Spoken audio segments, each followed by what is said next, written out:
नमस्कार. श्री निसर्गदत्त महाराज. संदर्भ श्री ज्ञानेश्वरी, भाग 148. भाग 148. आपल्या मूळच्या शुद्ध असणेपणाचे ते असे आहे, ते तसे आहे असे वर्णन मुळीच करता येत नाही. त्याकरता तेच व्हावे लागते. आकाशाला कवटाळावे असे वाटत असेल तर त्यापेक्षा आपल्याला थोर व्हावे लागते, म्हणजेच त्याच्या अगोदरचे व्हावे लागते. ऐका आकाश गिवसावे, तरी आणिक त्याहुनी थोर होवावे. म्हणून अपाड हे आघवे निर्धारित. आपले असणे हे साक्षी वृत्तीच्याही अगोदरचे आहे. त्यामुळेच साक्षी होणे हे कळते. पण असणे हे मुळात जाणीव स्वरूपच आहे, म्हणजे तेथे जाणीव झाली अशी जाणीव नाही. म्हणूनच साहजिकच तेथे नेणीव पण नाही. ते कुठल्याही निश्चय इत्यादी वृत्तीचा विषय होऊच शकत नाही. कोणताही निश्चय, कोणताही अनुभव त्याच्याच आधाराने प्रकाशित होत राहतात. हे असणे अतिशय सूक्ष्म आहे, शिवाय ते नित्य नूतन पण आहे. म्हणजे या क्षणी जसे आहे तसे ते मागच्या क्षणी पण होते आणि पुढच्या क्षणी पण राहणार. म्हणजेच ते सदैव हवे हवेसे वाटणारे आहे. हे हवे हवेसे वाटणारे कधीच क्षीण होत नाही. ते सारखे टिकून राहणारे आहे.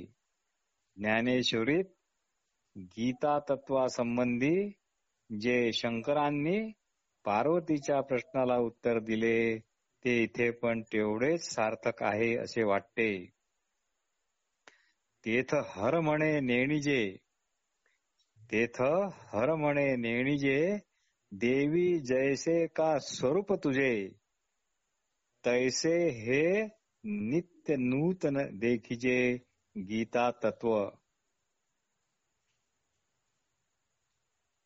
भगवान श्रीकृष्ण अर्जुनाला म्हणतात, सर्व सैन्य हे तू देहधारी समजतो आणि स्वतःलाही देहधारी समजतो. ही तुझी काया बुद्धी तुला नीट विचार करू देत नाही. त्यामुळे तुझे शहाणपण हे भरकटत आहे. जसा जन्मजात आंधळा आणि त्यातही त्याला वेड लागले असावे, मग तो सैरावैरा धावत सुटतो, तसे तुझे झाले आहे. जात्यांधा लागे पिसे, जात्यांधा लागे पिसे, मग ते सैरावैरा धावे जैसे. तुझे शहाणपण तसेच दिसते आहे. तू कोण आहेस हेच तुला माहित नाही. तू तुझी कायाबुद्धी गृहीत धरून इतरांच्या तशाच फक्त देहांनाच नष्ट करण्याच्या अज्ञानाने पछाडलेला आहे. ही तू एक वधिता, ही तू एक वधिता आणि सकळ लोक हा मरता, ऐसी भ्रांती झणे चित्ता येऊ देसी. पण लक्षात ठेव, जे अनादि सिद्ध आहे म्हणजे आयतेच आहे, त्याला जन्म नाही, त्याला मृत्यू नाही. ते सदैव आपल्या स्वभावातच स्थित आहे, म्हणजेच अजन्मा आहे.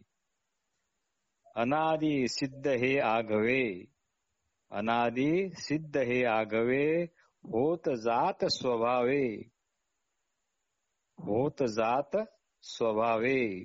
म्हणजे होण्याची न होण्याची तिथे कुठलीच वार्ता नाही. देखे विवेकी जे होती, देखे विवेकी जे होती, ते दोही तेही न सोचिती, जे होय जाय हे भ्रांती म्हणून या. आपले असणेपण अर्थात सर्व जीवसृष्टीचे असणेपण म्हणून जे काही आहे ते जसेच्या तसे अनादि सिद्ध आहे.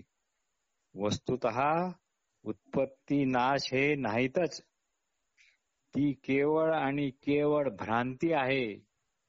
म्हणजेच काय, जे आहे ते आहेच, त्याला सुरुवातीपासून आहे असेही म्हणता येत नाही, कारण सुरुवात म्हणणारा सुरुवातीच्या आधीचा असावा लागतो.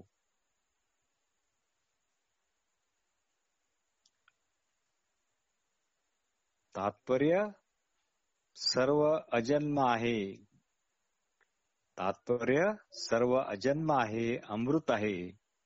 म्हणून निसर्गदत्त महाराज म्हणतात, जोपर्यंत आपले शुद्ध असणेपण म्हणजे नक्की काय हे कळत नाही, तोपर्यंत जगत सत्य आहे, ते आपल्या बाहेर आहे, त्यात आपण जे करू ते होते, त्यात आपण सुख भोगतो, त्यात आपण दुःख भोगतो. या बाहेरच्या जगात लोक जन्मतात, या बाहेरच्या जगात लोक मरतात असे आपल्याला व्यर्थ वाटत राहते आणि त्यामुळे स्थळ काळ हे सुद्धा खरे वाटतात. श्री निसर्गदत्त महाराज म्हणतात, जग तुमच्या बाहेर नसून तुमच्या आत आहे. तुम्ही म्हणाल, तुम्ही निसर्गदत्त महाराज म्हणतात, तुम्ही जर म्हणाल आहे तरच ते विश्व आहे. तुम्ही तशी कल्पना करता म्हणूनच विश्व आहे, म्हणूनच जग आहे. तुम्ही म्हणाल आम्ही तशी कल्पना करत नाही, मग तरी ते आहेच ना, तर ही पण तुमची केवळ कल्पनाच आहे. तात्पर्य नित्यही काही नाही आणि क्षय पावणारे पण काही नाही. ह्या सापेक्ष कल्पना आहेत. असणे येणे, नसणे जाणे दोन्ही भ्रांतीच आहेत.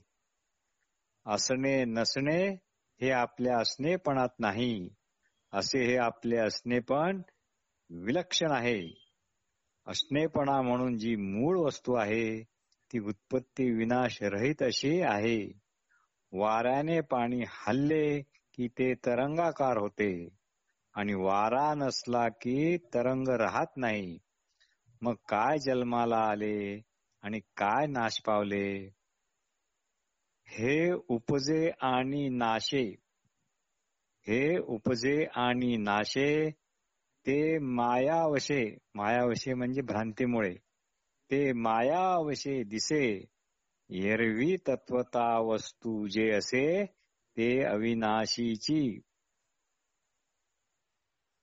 जैसे पवने तोय हालविले, जैसे पवने तोय हालविले आणि तरंगाकार झाले, तरी कवण के जन्मले म्हणो येथ. तेची वायूचे स्फुरण ठेले म्हणजे बंद झाले आणि उदक सहज सपाट झाले, तरी आता काय निमाले विचारी पा. पाणी हे पाणी म्हणून इथून तिथपर्यंत एकच एक वस्तू आहे व तरंग त्याच पाणी वस्तूचे एक स्फुरण आहे व तरंग त्याच एका पाणी वस्तूचे केवळ स्फुरण आहे. म्हणून तरंग ही पाणीच आहे. म्हणून तरंगाचे ठिकाणी उत्पत्ती नाश मानता येत नाही. मानले तर ती केवळ माया आहे, ती केवळ भ्रांती आहे. त्याप्रमाणे असणेपणाने असणारी चैतन्यात्मक वस्तू सदैव जशीच्या तशीच असते. तिला उत्पत्ती नाश नाहीत. पण जो आपले असे चैतन्यात चैतन्यात्मक स्वरूप विसरला म्हणजे ज्याचे आपल्या केवळ असणेपणाकडे लक्ष नाही, तो मात्र स्वतःला देह समजतो आणि इतरांना पण देह म्हणूनच पाहतो.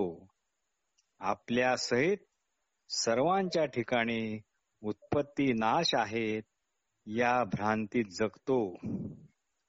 वास्तविक पाहता एका चैतन्यात्मक स्वरूपाशिवाय दुसरी खरी खोटी वस्तू नाही. म्हणून श्री निसर्गदत्त महाराज आपले शुद्ध असणेपण हे चैतन्यात्मक आत्मस्वरूप असल्यामुळे त्यालाच चिकटून म्हणजे त्याकडेच लक्ष ठेवून असा असे म्हणतात. आणि असे लक्ष नसले की जग हे आपल्या बाहेर आहे असा भ्रम होतो व ते जग स्वतंत्र सत्तावान आहे व सुखदुःखाला कारणीभूत आहे ही भ्रांती निर्माण होते.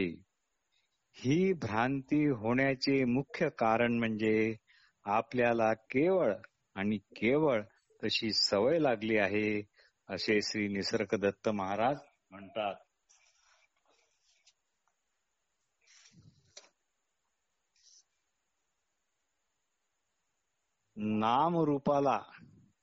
नामरूपादीच्या खाली गुप्त असलेल्या चैतन्याहून आपण स्वतंत्र निराळे अस्तित्व दिले.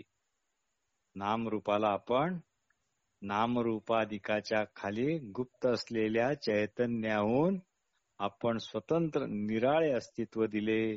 त्यामुळे जणू मूळची चैतन्य वस्तू झाकली गेली. तात्पर्य आपण नित्य वस्तूचीच अनित्य वस्तू रूपाने कल्पना करतो. एरवी अनित्य वस्तू स्वतंत्र रूपाने कुठेच अस्तित्वात नाही. म्हणून अनित्य असा प्रपंच मुळीच अस्तित्वात नसून आपण तो आहे अशी केवळ कल्पना करतो व त्या कल्पनेनुसार तो भासतो. कल्पित वस्तूच अनित्य राहू शकते.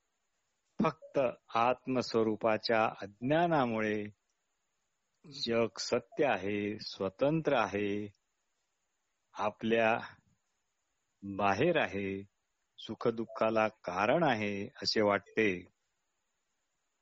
पण वस्तुतः जग मुळीच नाही. ती ज्याने त्याने आपापल्या आवडीनुसार केलेली कल्पना आहे. जो तो आपले आपले जणू स्वप्न पाहत आहे असे श्री निसर्गदत्त महाराज म्हणतात. आपापले मनोनिर्मित जग पाहत आहे. एकाच्या जगात दुसऱ्याला प्रवेश नाही आणि दुसऱ्याच्या जगात पहिल्याला प्रवेश नाही. तैसे विचारिता निरसले ते प्रपंच सहजे सांडवले. मग तत्वता तत्व उरले ज्ञानी असी. नमस्कार.